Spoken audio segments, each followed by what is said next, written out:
O Vozes dos Biomas está no ar. Confira a entrevista de hoje e vem com a gente!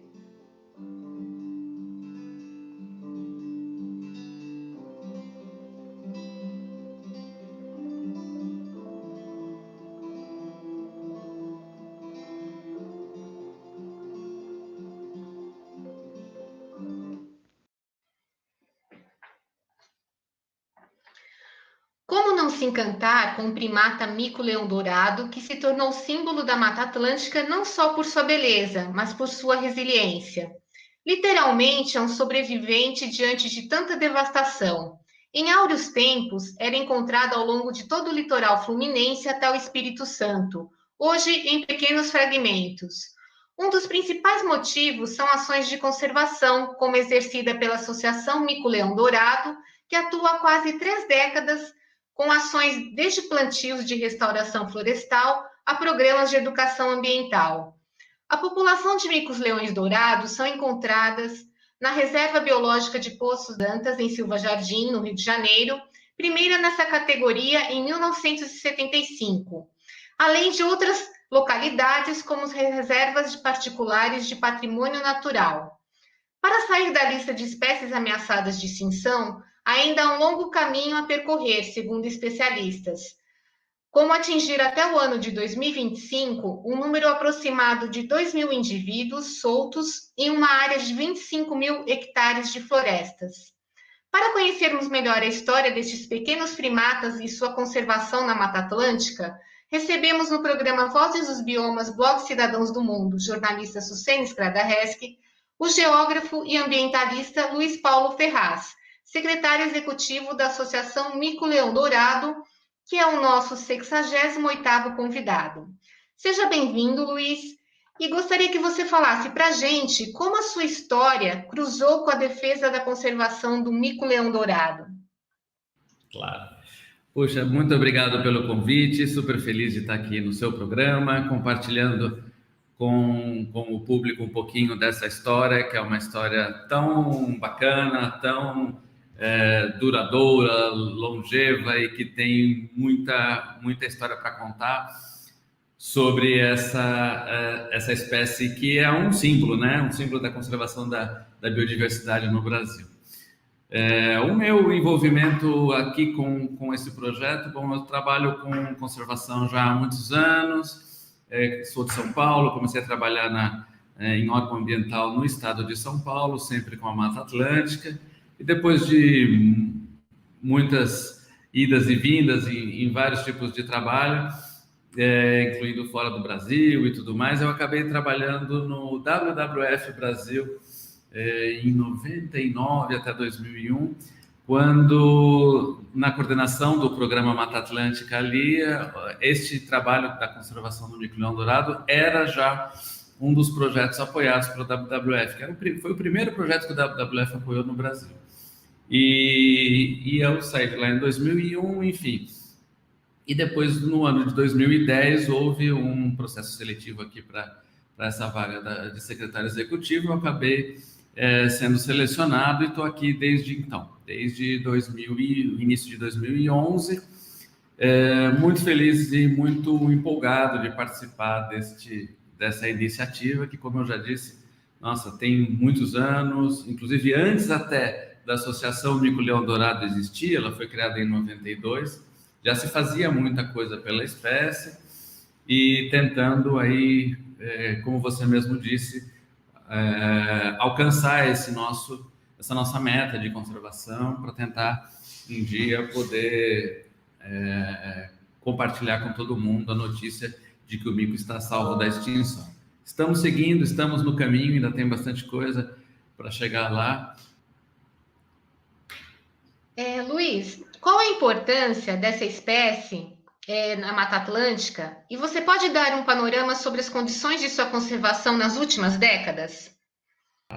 Bom, a espécie é muito importante por dois motivos. Primeiro, pelas próprias funções ecológicas que este pequeno primata tem na floresta, como dispersor de sementes, participa da cadeia alimentar de outras espécies e tudo mais. Mas mais importante é também a sua importância como uma espécie bandeira, né, como um símbolo de conservação e que inspira ações de conservação e recuperação da Mata Atlântica e, com isso, contribuindo para a proteção de inúmeras outras espécies de animais e de plantas e também de melhoria aí das condições humanas. Os nossos serviços ambientais, melhoria das condições de clima, produção de água e tudo mais. Bom, as condições que a gente tem na região aqui para o desenvolvimento da espécie. Eu não sei se todo mundo sabe, a gente está no interior do estado do Rio de Janeiro, aqui eu estou falando para vocês de Silva Jardim, e a espécie é endêmica deste lugar, ela sempre existiu, ela ocorre somente nesta localidade, nesta região, que são as florestas de baixada do interior do estado do Rio, né? E as florestas de baixada, elas ocorrem nessa área de planície litorânea, aqui na zona, no interior, mas mais voltado para a zona costeira, em áreas que passaram por inúmeros processos de ocupação humana e de desenvolvimento, né? A gente teve aí todos os processos de produção agrícola, crescimento das cidades, as rodovias, as ferrovias, né? A produção da pecuária também, que se desenvolve aqui. E nós estamos numa região muito estratégica do Brasil, né? Nós estamos entre os municípios entre a região metropolitana do Rio de Janeiro e o município de Macaé, que é aí a base da indústria petrolífera aí do pré-sal, do Brasil, e onde se desenvolve também a base para a exploração do pré-sal, ou seja, é uma zona onde tudo acontece, tanto que nós temos não só rodovia, como ferrovia, que está desativada, mas existe uma ferrovia aqui, mas oleodutos da Petrobras, gasodutos, linhas de transmissão. É uma região cortada por muitas infraestruturas também. Então, a gente tem todo o problema histórico do desmatamento na região e também a travessia do que a gente chama dessas infraestruturas lineares, né? Estruturas de desenvolvimento que nós todos utilizamos. Isso levou à caracterização de uma paisagem muito, muito fragmentada, né? E isso é muito ruim para essa espécie, porque o mico-leão dourado ele vive em grupos, ele vive em famílias e são territorialistas. Essas famílias precisam de uma área de mais ou menos 50 hectares por família para sobreviver. E a reprodução desses animais depende da possibilidade desses grupos se encontrarem, né? De troca genética entre os indivíduos das diferentes famílias para constituir uma nova família. E aí que aparece o nosso grande problema hoje, que é essa fragmentação das florestas. Portanto, a situação em termos de remanescentes florestais é muito difícil. Quando a gente fala no desenvolvimento aí de um projeto de conservação, nós estamos trabalhando numa área onde a gente tem grandes extensões de pastagens, muitas delas de baixíssima produção, mas são áreas muito grandes de pastagem nas propriedades rurais. Então, é todo um trabalho de muitos anos de construção de uma paisagem que permita a gente alcançar essa meta que você comentou no início da nossa conversa, né? De 2.000 micos-leões dourados vivendo livremente em pelo menos 25.000 hectares de florestas, protegidas e conectadas, né? Essa é a meta que os cientistas, depois de muitos anos de estudos e de trabalho com a espécie, eles desenvolveram para que a gente possa vislumbrar um dia, considerar aí que a espécie está longe do risco de extinção. Nós já temos até mais de 2.000 animais na natureza, mas vivendo em fragmentos separados. Não existe um único bloco grande de florestas que permita a gente ter esses 2.000 micos vivendo livremente. Então, por isso que a gente diz, nós temos um longo trabalho pela frente e, apesar de toda essa história que já tem muitos sucessos, muitas conquistas, é um trabalho que envolve os proprietários, os agricultores, as prefeituras, os órgãos ambientais, as escolas. Então, não é um trabalho mesmo de curto prazo, é um trabalho de longo prazo mesmo, e por aí a gente segue todos esses tempos. E Luiz, nessas 3 décadas, né, praticamente, a associação realizou inúmeros trabalhos com parceiros, né? Eu gostaria que você destacasse, dentre esses trabalhos, alguns, né, que serviram para auxiliar nesse repovoamento, né, dos mico-leões dourados. Olha, são muitos parceiros nessa história toda que a gente pode compartilhar. Primeiro, a questão dos, como eu já disse, dos proprietários. Esta é uma das regiões com maior número de RPPNs no Brasil, das reservas privadas. Então, para sair da situação dramática que o mico estava na década de 70, foi necessário aí fazer um trabalho de reintrodução de animais que estavam em zoológicos em diversos países do mundo. E essa reintrodução, que também foi uma articulação com muitas instituições e com zoológicos do mundo inteiro, vários deles são parceiros nossos até hoje. Entre 1984 até o ano 2000, foi feito todo esse trabalho de reintrodução, de trazer grupos de micos de zoológicos para serem reintroduzidos na região. Isso ocorreu em áreas particulares e vários desses proprietários criaram reservas particulares. A gente tem também os órgãos públicos, como, por exemplo, o antigo, quando começou esse trabalho, ainda era o IBDF, Instituto Brasileiro de Desenvolvimento Florestal, depois passou para o IBAMA, e hoje é o ICMBio, Instituto Chico Mendes para a Conservação da Natureza, da Biodiversidade, como a gente vê aí na foto, na entrada da reserva de Poço das Antas, que é uma das unidades de conservação que ocorre o mico-leão dourado aqui. A gente tem também a reserva biológica de Poço das Antas e toda essa bacia hidrográfica onde o mico vive, a área de proteção ambiental mico-leão dourado, bacia do Rio São João, mico-leão dourado. Então, o ICMBio também é um importante parceiro, as prefeituras, a gente tem trabalho com as secretarias municipais de educação para a capacitação de professores, localmente com grupos de agricultores, produtores familiares, alguns desses produtores que criaram, por exemplo, viveiros florestais que nos ajudam na restauração da floresta. Nós temos os parceiros que nos ajudam com o financiamento dessa atividade, como, por exemplo, hoje a gente tem aí um apoio importante do Fundo Disney para a Conservação da Natureza, do Fumbio e da ExxonMobil, que é uma empresa que nos ajuda também, a organização holandesa chamada DOB Ecology. São vários parceiros, muitos zoológicos, que nos ajudam nessa luta diária para tentar manter a biodiversidade da região e garantir a sobrevivência da espécie. A gente também tem um trabalho com as universidades, a UENF, a Universidade Norte Fluminense, lá de Campos, é uma importante parceira.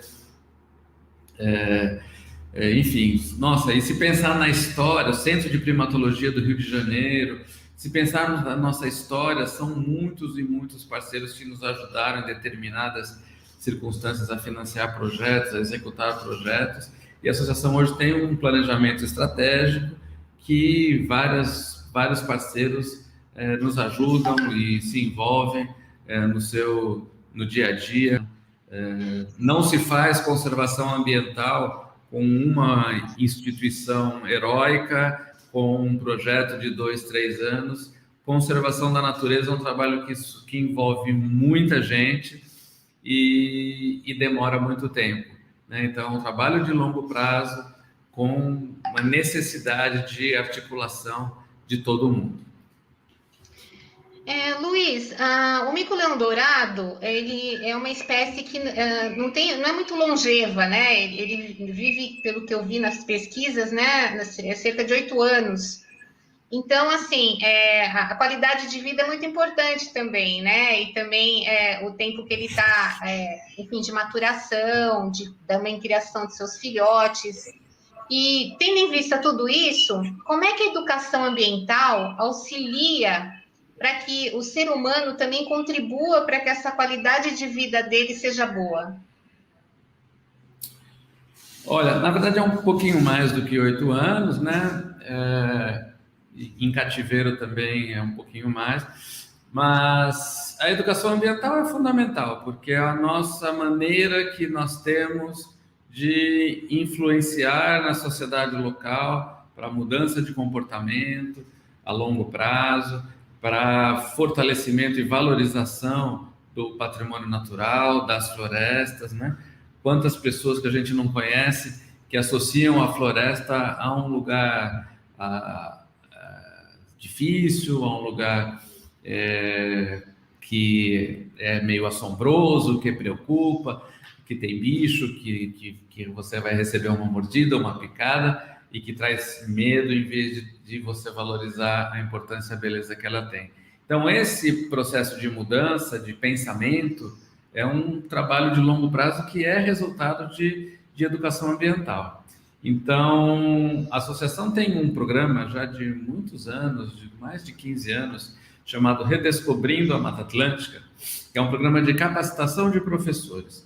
Assim, é muito importante, que é para dar mais alcance ainda para a nossa atuação, que o sistema de ensino e os profissionais da área de ensino recebam um fortalecimento na sua capacitação, justamente nesse sentido de valorizar a importância da floresta, e especialmente aqui onde nós temos uma espécie tão simbólica e tão importante para a conservação como é o mico-leão-dourado, para que a população local valorize ainda mais e reconheça e se aproprie desse patrimônio como uma coisa do seu lugar, da sua cultura, da sua vida.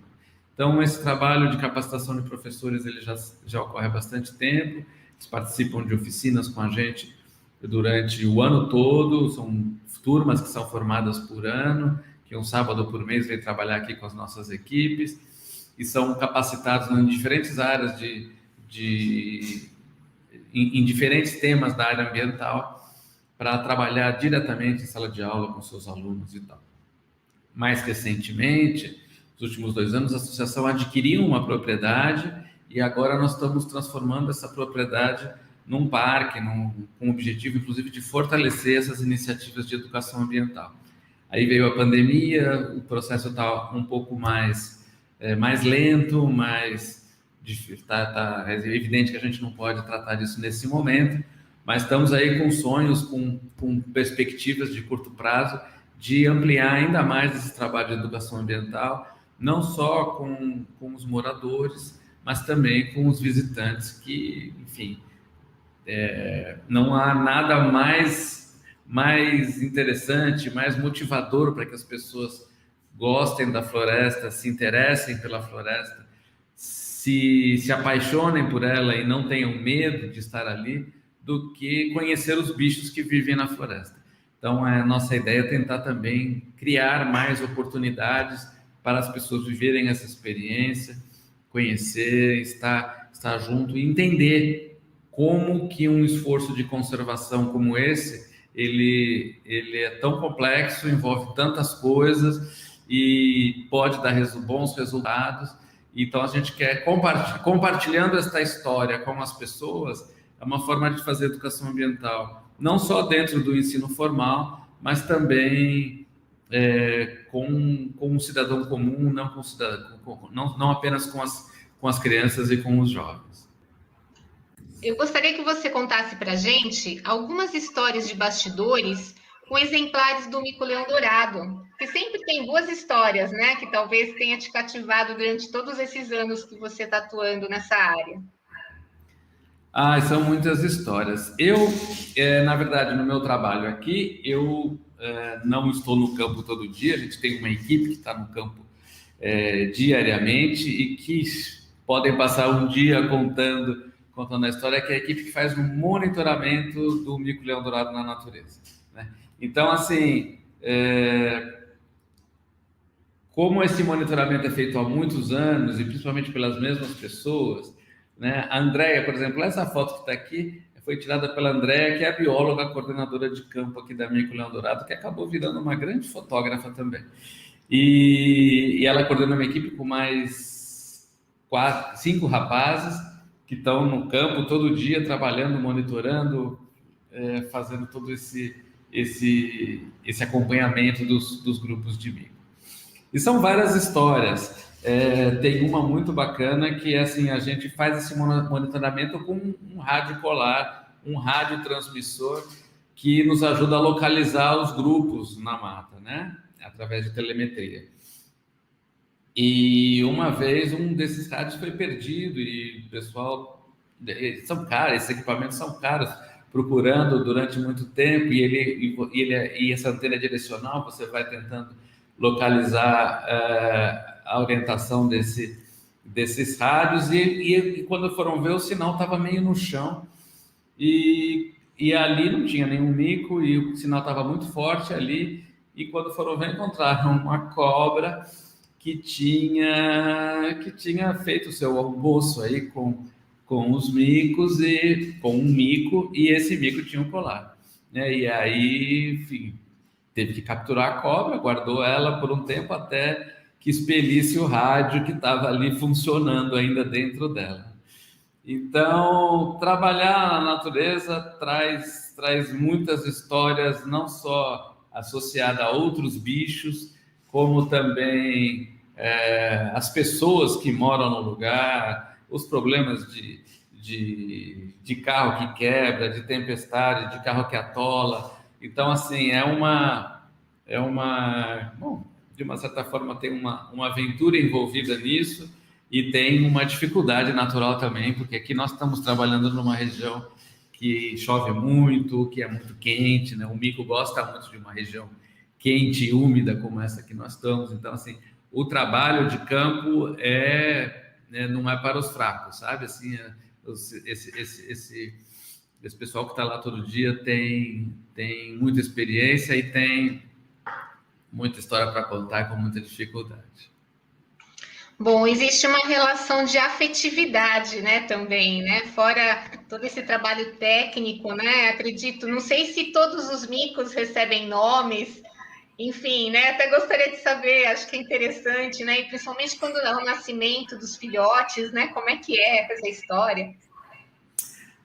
Isso você não. É um bicho assim que, mesmo a gente que está acostumada a estar sempre com eles e acompanhando, é sempre muito, muito emocionante. Você está no meio de uma floresta e quando você vê, você está com um grupo de 10, às vezes tem encontro de 2 grupos e você tem um número enorme de micos ali na sua volta, e mesmo para gente que já tem costume de encontrar com eles, sempre toca, emociona, não tem jeito. É muito diferente do que ler um livro, do que assistir um filme, do que contar a história numa palestra, numa aula. As pessoas têm que ver. E uma das coisas que a gente quer fazer com esse nosso novo parque, o Parque do Mico-Leão Dourado, que a gente vai inaugurar depois que acabar essa loucura toda de pandemia, é dar essa oportunidade para as pessoas, né, de estarem perto, de vivenciar mais. A gente já fazia atividade de ecoturismo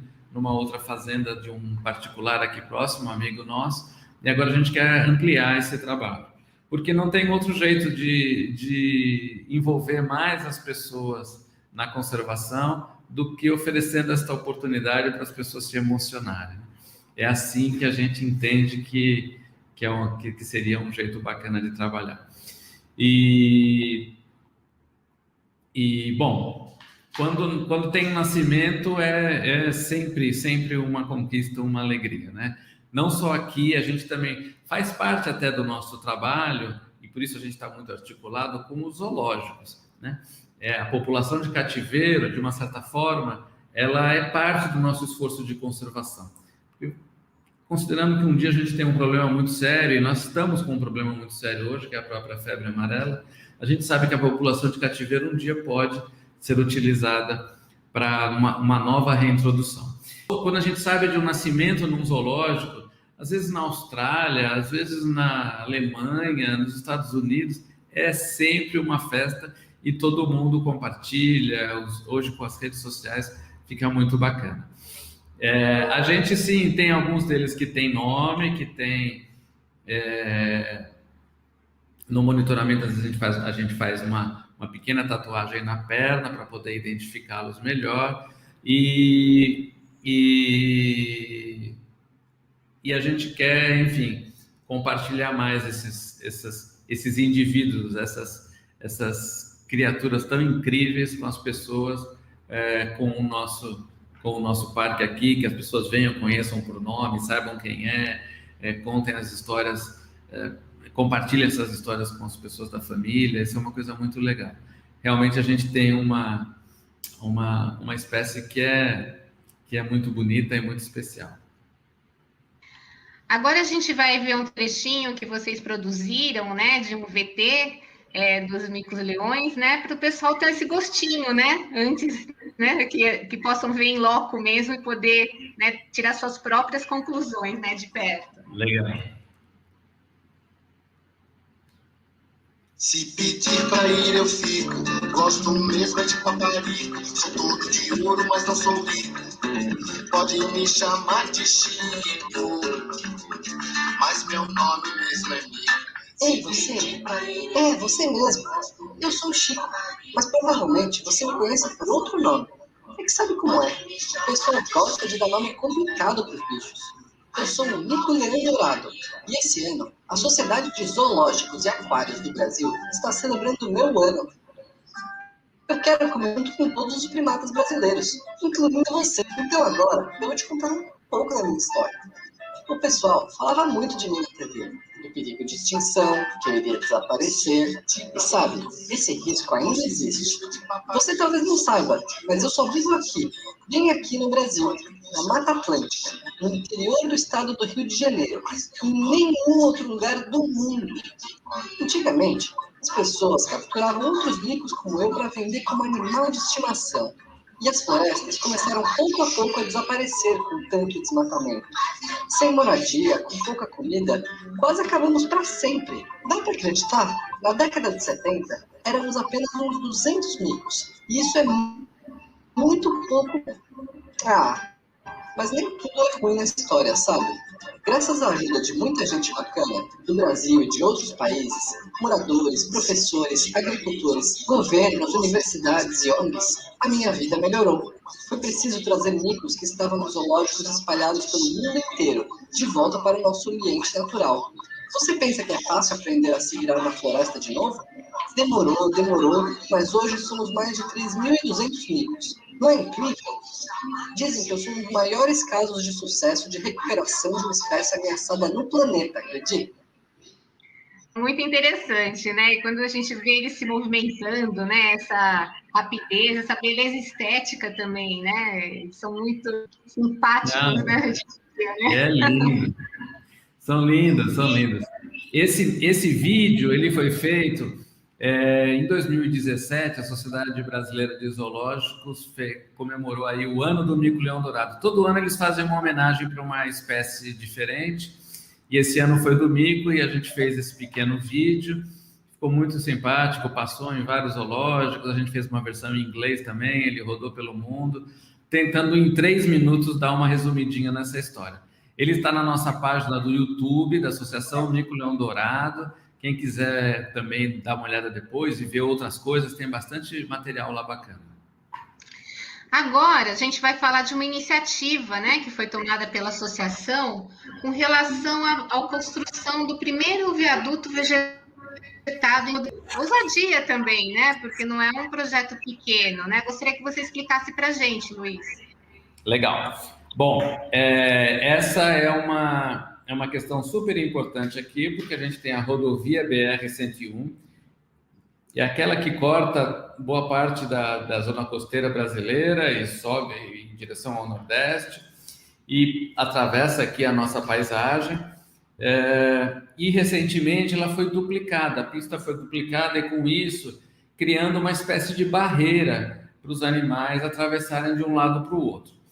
Então, a associação vem trabalhando nisso há muitos anos, desde 2012, e conseguiu incluir dentro do processo de licenciamento feito pelo ICMBio, que é o órgão ambiental responsável pelo licenciamento dessas obras, a instalação de passagens de fauna e, principalmente, para nós, esta passagem que é muito estratégica, que a gente está vendo aí na imagem, que é o primeiro viaduto vegetado em rodovias federais no Brasil.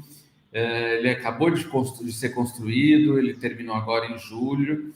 Então, foram muitos anos de luta, de campanha, de abaixo-assinado, até teve um processo judicial envolvendo isso, porque mesmo estando dentro do licenciamento, a empresa concessionária responsável pela estrada terminou de fazer a duplicação da rodovia. Antes era uma pista dessa só para ir e para voltar. Então, essa segunda pista ela era muito importante. Mas eles concluíram a segunda pista e não fizeram as obras de redução de impacto. É uma rodovia que, além do problema do mico-leão-dourado, ela também tem muitas outras espécies que sofrem de atropelamento.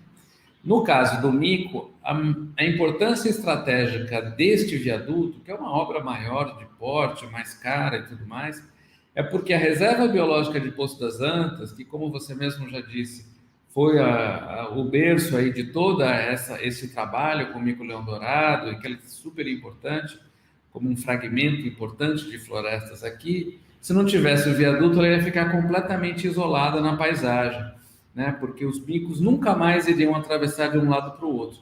Se você olhar aqui e pensar que você tem acostamento dos dois lados, canteiro central e duas pistas, uma para ir, uma para voltar, duas pistas duplas, é uma distância muito grande para o bicho se arriscar a atravessar. Então, qual que é a ideia? A ideia é criar um ambiente que seja... O mico, ele caminha simplesmente... Ele se movimenta, ele se locomove pelas árvores, né? Ele nem utiliza os pastos, por exemplo, para se locomover entre uma floresta e outra. Portanto, aí que vem a importância de ter um viaduto com árvores em cima. E é isso que acabou de ser construído.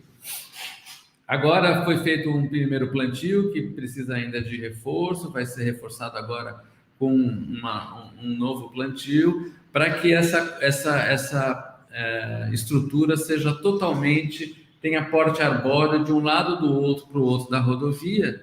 E nesse processo foi quando a Associação Mico-Leão-Dourado também comprou uma fazenda do outro lado da estrada, do outro lado da reserva de Poço das Antas, e onde hoje é a nossa sede, e onde hoje a gente vai fazer, está planejando aí o nosso parque do mico-leão-dourado.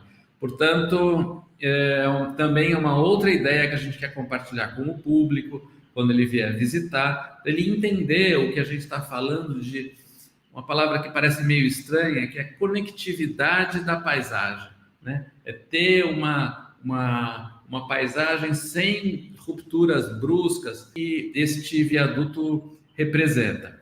Além dele, também foram construídas outras, são 10 passagens copa a copa, que são estruturas que vão de uma árvore para outra, tipo uma passarela de pedestres. São 15 túneis para passagem da fauna terrestre.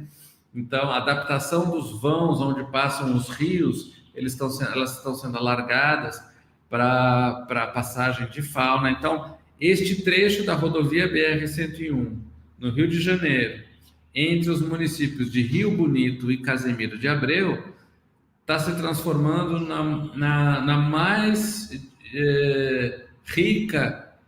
rico trecho de rodovia com diversidade de passagens para a fauna. Isso é super interessante, super importante. Nós estamos falando de uma APA, uma área de proteção ambiental, protegida por lei, portanto, com espécies ameaçadas de extinção, e por isso a sua importância e a necessidade das empresas de transporte instalarem estruturas que facilitem, que viabilizem a passagem de fauna e reduzam os atropelamentos. Então, nós estamos super felizes. Agora começa um novo momento de monitoramento dessas passagens, né? Para garantir que elas sejam efetivas mesmo e permitam e tenham sucesso. Não basta largar ali, mas a gente vai ter que tratar com muito carinho, com muita atenção essas estruturas para que elas tenham bons resultados e possam também serem replicadas em outras rodovias do Brasil. Porque uma coisa muito legal, Susana, é que assim, este é a primeira iniciativa deste porte no Brasil que é o país mais rico em termos de biodiversidade no planeta, sendo que a gente tem em diversos outros países que não tem a mesma riqueza, mas uma quantidade de estruturas como essa muito grande, né? Então, que seja o primeiro de muitos, que essa iniciativa seja replicada, porque é uma iniciativa com um potencial enorme de sucesso, feita com base na ciência, com base em estudos, e a gente está muito feliz que finalmente, agora, pelo menos a parte da estrutura dela já está pronta. Bom, isso é bem bacana que, como você mesmo disse, outras espécies vão poder utilizar, né? E a gente sabe que tem outras em risco, né? Como o lobo-guará, como preguiça, né? E tantas outras, né? Que podem evitar-se, né? Essas mortes, que realmente é um número cada vez maior que a gente vê nas rodovias brasileiras, né? E vamos aproveitar e ver um trechinho, né? Do vídeo que foi produzido aí por vocês, né? E parceiros, para o pessoal conhecer um pouquinho dessa iniciativa aí do viaduto. Tá legal. Essa obra aqui é o primeiro viaduto vegetado em rodovias federais no Brasil para a passagem dos animais. Ele foi construído no quilômetro 218 da rodovia BR-101, entre as cidades de Silva Jardim e Casimiro de Abreu, no Rio de Janeiro. Mas por que ele é tão importante? A BR-101 atravessa os últimos remanescentes das florestas onde vive o Mico-Leão Dourado, espécie ameaçada de extinção e um símbolo da conservação da natureza no Brasil. A sua duplicação recente formou uma barreira para a circulação dos micos e dos outros animais da Mata Atlântica. Agora, os animais estão impedidos de chegar à reserva biológica de Poço das Antas, um raro refúgio da biodiversidade nesta região. Os animais precisam transitar pelas matas para se alimentar, se reproduzir e cumprir seu papel de dispersores de sementes. Assim, as florestas se mantêm vivas, protegendo os solos e as águas dos rios que nos abastecem. Esse tipo de estrutura existe em países como Argentina, Estados Unidos, Holanda, Singapura, entre outros. O Brasil tem a maior riqueza de plantas e animais no planeta. Esperamos que esse viaduto inspire a construção de muitos outros. A Associação Mico-Leão Dourado trabalhou muitos anos para esta conquista. O viaduto vegetado era uma das condicionantes definidas no licenciamento ambiental da duplicação da rodovia. Não foi preciso fazer campanhas, abaixo-assinados, reuniões, teve até um processo judicial. E finalmente a obra foi concluída. Muito bacana, né? Parabéns aí pela iniciativa, né? A gente sabe que são poucos ainda, né? Como mesmo está falando no vídeo, né? Países que já têm, né? Essa iniciativa mais à frente do Brasil. E espero que tenha em outros locais, né? Outras localidades, outros biomas, e tão necessário, né? E aproveitando, eu gostaria de saber, assim, da sua parte também, como é que a gente pode ver 2 décadas atrás e a atualidade, quando a gente fala sobre o mico-leão dourado? O que você pontuaria, assim, das pressões do ontem e as pressões do hoje? Olha, as coisas mudaram muito, algumas coisas para melhor, outras nem tanto, mas o quadro é muito diferente, né? De quando o pessoal começou lá na década de 70, um grande primatólogo brasileiro, Coimbra Filho, que começa os estudos de mico-leão dourado, identifica que naquela altura a gente tinha uns 200 animais apenas na natureza, né? Então, de lá para cá, puxa, a gente teve toda uma legislação de proteção da Mata Atlântica que foi desenvolvida e fortalecida e implementada. Os órgãos ambientais se estruturaram muito, então, seja para combater o desmatamento, seja para orientar o uso adequado do solo e tudo mais. A própria sociedade se conscientiza mais em termos de conservação, de valorização da biodiversidade, da floresta. Então, assim, as coisas mudaram. Uma das ameaças muito grandes, por exemplo, que a gente tinha, que era do tráfico, né? O tráfico internacional de espécies da biodiversidade é ainda um problema muito sério para muitas espécies. Para o mico-leão-dourado, esse problema diminuiu com o tempo, já que, enfim, passou a ser uma espécie muito conhecida, perdeu o seu preço de mercado, porque os zoológicos não compram mais e tudo mais.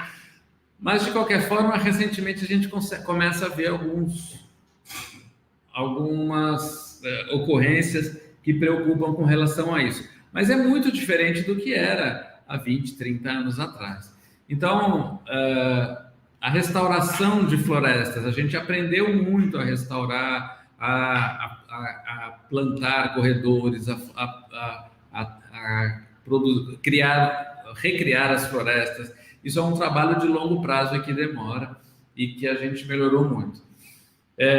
Nós nunca estaremos a salvo de ocorrências naturais e de problemas novos.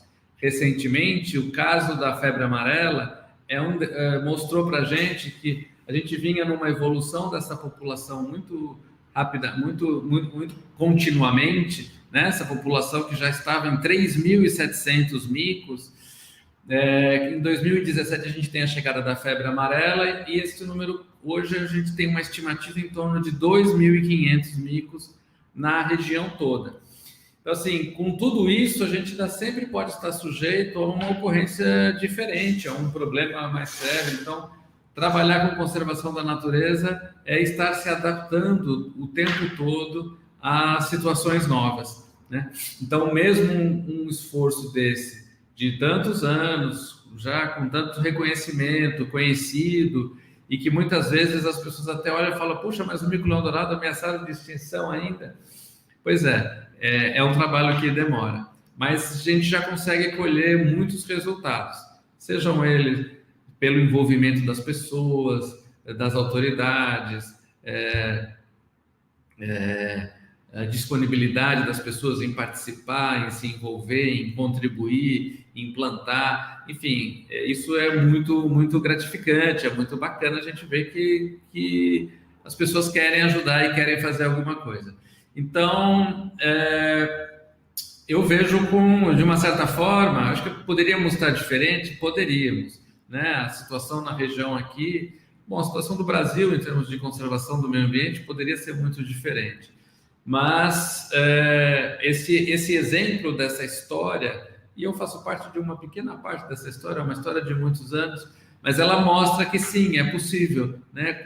Se juntar uma coisa que se fala muito hoje em dia, que é a questão da ciência, que ela é tão importante, seja numa pandemia, seja num esforço de conservação, sem ter a base técnica, a base científica, você não consegue fazer um bom planejamento das suas ações com uma estratégia legal para alcançar os resultados que precisam ser alcançados, né? Ainda mais num trabalho com tanta gente tão complexo como esse. Mas o cenário hoje é muito diferente. Eu acho que as coisas melhoraram de uma certa forma, sim. Poderia também melhorar? Poderia, mas é o que temos. E a gente também está na década da restauração ecossistêmica da ONU, né? Vem ao encontro, e isso reforça também um pouco, trazer isso à tona, né? Na mídia, e como você mesmo falou, às vezes é necessário, né, fazer um certo alarde, né? Mas para poder que as pessoas reconheçam, né? Sintam o pertencimento, né? A causa também. E a gente está chegando aos momentos finais, né? Já, tá vendo? A nossa conversa foi rapidinho, mas ao mesmo tempo muito assunto contado, né? E eu gostaria que você fizesse as suas considerações, né? E se você quiser também reforçar, após esse período pandêmico, como você mesmo disse, né? Eu não sei exatamente quando o parque vai estar aberto, mas que as pessoas também já ficam com isso, né? Já na agenda aí para poder visitá-lo futuramente. Legal. Bom, primeiro eu queria super agradecer a oportunidade de estar aqui no Vozes dos Biomas. Muito legal poder compartilhar essa história com você e com as pessoas que te acompanham. Bom, nas minhas palavras finais, eu queria lembrar um pouco essa questão da década da restauração. Acho que da nossa escala pequenininha, a gente dá uma contribuição para um assunto que é um assunto global, é um assunto do mundo inteiro, como a gente recupera não só a Mata Atlântica, mas é a década da restauração dos ecossistemas. Então, vamos mostrar que é possível recuperar pelo menos uma parte de tudo aquilo que a gente vem tratando tão mal, né, ao longo de tantos anos, de tantos séculos. É possível viver num ambiente melhor, é possível recuperar o que a gente destruiu, né? Aqui nessa área onde a gente, em volta desse viaduto que a gente viu ali, nós restauramos já 90 hectares de floresta. É bastante, dá mais de 150 mil árvores numa área que era só pasto, né? E que a gente quer que as pessoas venham ver e olhem para aquilo e falem, nossa, isso aqui era um pasto mesmo, porque a floresta volta. Tem toda uma técnica, todo um cuidado, todo um conhecimento para fazê-la, para plantar uma floresta novamente, ainda mais na Mata Atlântica, né, que é tão complexa. Mas a gente quer compartilhar isso com as pessoas, né, e compartilhar essa experiência de proteger uma espécie ameaçada, de mostrar a importância da riqueza e da diversidade das outras espécies. A Mata Atlântica se a gente não estimular as pessoas a conhecer, a gostar, muita gente vai continuar achando que é um lugar perigoso, onde só tem mosquito e coisa que assusta, mas é de uma riqueza que tem gente do mundo inteiro que vem conhecer, que quer entender, que quer olhar e sentir essa maravilha que é a floresta. Então a gente quer compartilhar isso, para isso nós estamos estruturando esse parque, vai ficar aqui em Silva de Jardim, quilômetro 219 da rodovia BR-101. Nós, enfim, estávamos já em processo de preparação para isso, mas desde o ano passado tivemos que interromper as visitas. Não sabemos, por exemplo, se o mico-leão-dourado é suscetível à Covid, né? Então nós interrompemos todas as visitas e tudo mais. Portanto, vamos esperar com calma e abrir no momento certo para que as pessoas possam vir, conhecer o trabalho, andar na floresta, ver o mico, se Deus quiser, e outros bichos da floresta também, né? Então, é possível a gente viver num mundo onde nós possamos conviver com a diversidade de bichos e plantas e viver nas nossas cidades e ter os nossos confortos, as nossas necessidades, as nossas demandas atendidas de ser humano, mas fazendo desses ambientes também parte da nossa vida, né? Como não? Eles são muito importantes para todos nós, são eles que produzem a água que a gente bebe e tem muita vida aqui para compartilhar com as pessoas. Então, é isso que a gente quer com essa nossa iniciativa. Convido todo mundo aí para conhecer as nossas redes sociais, a página no Facebook, no Instagram, no YouTube e participe aí do nosso trabalho também. Mais uma vez, Susana, super obrigado pelo convite e você fica já convidada para vir conhecer aqui também. Com certeza. E gratidão aí pela sua participação. Até mais logo. Obrigada. Tchau, obrigado.